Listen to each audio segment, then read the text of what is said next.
But Nic Nemeth, he's still a great story. Coming off that amazing WWE tenure and now trying to become the guy over in TNA. What do you think that he adds to TNA as an organization? I think Nic Nemeth adds something to wherever he goes. First and foremost, this is kind of his first dance, really, with being outside of Alexandria. If you listen to the podcast, you know what that term means.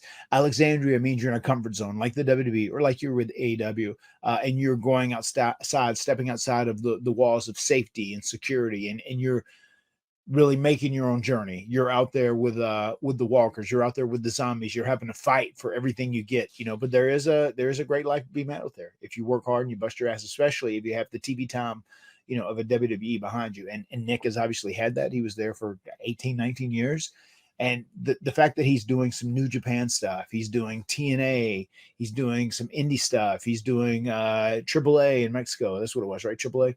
And he's doing great. He's killing it. Actually, last Sunday, I was at the AML show where he wrestled and he returned to team with his old tag team partner, Brad Attitude, who's a North Carolina local, a guy I've known forever. They were in NXT together, and they headlined the event as a tag team. It was the return of Nic Nemeth and Brad Attitude as a tag team. They took on a couple of AML's top guys there, and they had a hell of a house, man. They had over 1,100 people in that venue that night, and it was great. I was there signing autographs and meeting and greeting, and did a little shot right at the beginning of the show. Someone had to suffer a very deserved twist of fate, but it was a good night all in all. And man, I love to see Nick doing this. He seems very happy. He seems kind of at peace, and he's willing to hustle. He's willing to bust his ass and hustle, and that's what it's all about if you are outside the walls of an Alexandria.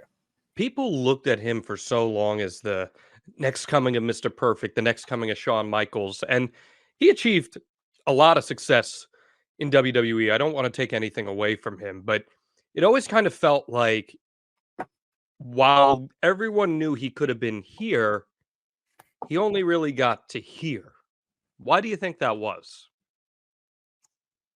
I don't know. I mean, he had a great run. I mean, there's no denying it. When you look, like, I know a lot of people thinking those analytics about, like, why was the guy not on top the whole while, this, that, and the other thing. Like, the real analytics, if you're in the business, is how long you have as a run and the kind of money you make. And he made Sure, great money there for 19 years. And those are sure. the top analytics. But I feel like maybe he could have been more of a tippy top guy if he'd had someone that was totally in his corner. Maybe size is an issue. He's a smaller guy, but he's in great shape. He's a great athlete. That could be something that could have hindered him, especially during the Vince era, right? Vince likes bigger guys, in general. I think everybody knows that historically.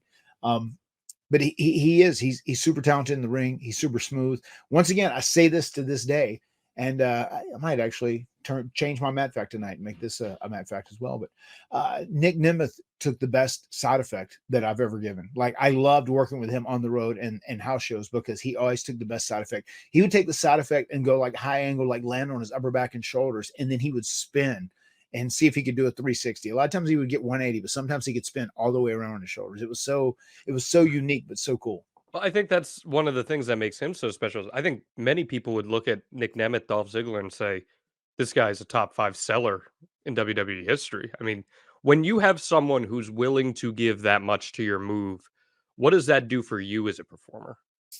I mean, it's appreciated first and foremost, and it's something that you're grateful for when you're working with someone that is going to bust their ass to work harder for you to make your stuff look better. And that's I think that's the key to being a good wrestler in this day and age as well. That's what you want to do too. You want to make your opponent look good. Your opponent wants you to look good. That's should be the mindset. That means everybody's working for the greater good of the match at the end of the day. So I think he is truly an example, which I can relate back to my brother, Jeff Hardy. I think Nic Nemeth, I think he shines when he sells. He really, really does. He would sell so well and so uniquely, and he would take such unique bumps. They would make him stand out. And I think whenever he's in the role of a babyface, you want to see him come back even more once he gets beat up so badly. Yeah, and on top of that, he got a name like Dolph Ziggler over, which could have Yeah. been it could have been DOA, and yet he managed to become a WWE Hall of Famer. I don't know. And It may have been better than the caddy, when he started off with Kerwin White, Kerwin White. Kerwin White, yes. And he was the caddy. And I think I nailed him at some point early in that day. I Mhm. was doing something in some sort of match or whatever. And I think I hit him with a big potato, a crouton punch, but it is what it is. Maybe the Lake of Reincarnation could bring back Kerwin White. Who's to say? Who knows? It could bring back anybody. It could bring back the caddy. It could bring back Kerwin White. It could bring back anybody, virtually Yeah, anybody. man. Chavo doing Kerwin White and him as the caddy. Boy, what a period of time that was, huh? One thing I gotta say, man, kudos to Chavo because he went all in on the deal. Like he didn't hold back. He was all in. He's like, okay, well, this is pro wrestling. My family's done it. The promoter wants you to do something. You roll with the punches. You do it, and he did. He was all committed to it. Can you I just imagine taking the Guerrero name away from a performer? uh, that's funny. Well, I'm glad you just said that now. It led Yeah. me to a great story. I can because the reason they did that is because they thought he was going to get cheered just because he Oh was a yeah. Guerrero. No, I get it.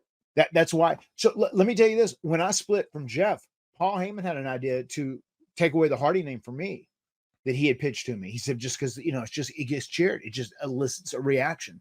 And he was talking about different crazy names we could pick. He said, just like, I want to get rid of this heritage because I'm so embarrassed about whatever, and my name's going to be this, and no longer Matt Hardy. And I'm going,